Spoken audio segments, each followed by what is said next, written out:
Well, I think that the fear of interest rate increases has influenced people's thinking. It's not just the homeowners; it's new buyers who wanted to get in before the interest rates went up even more. They wanted to lock in.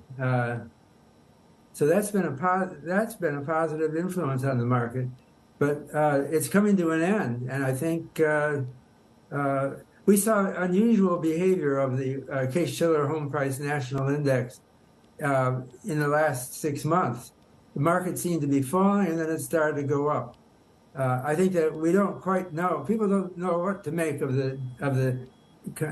what is the Fed going to do situation.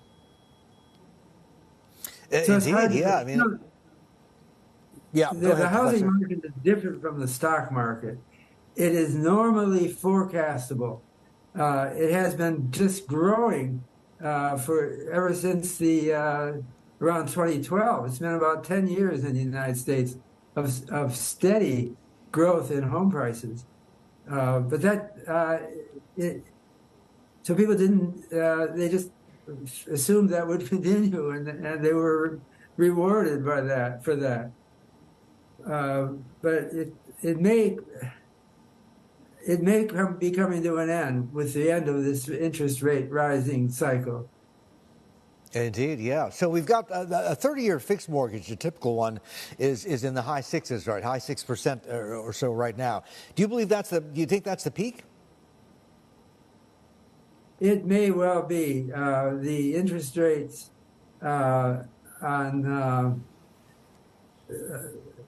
we've seen a dramatic increase in interest rates since a couple of years ago, and I think there's a sense that that's enough. We'll see whether we have a soft landing, but that's a possibility. I'm not panicking one way or the other, and the market is ambiguous at the moment. Part of what's happening in the increase in home prices is just seasonal. It's the summer, and typically it's going up in the summer.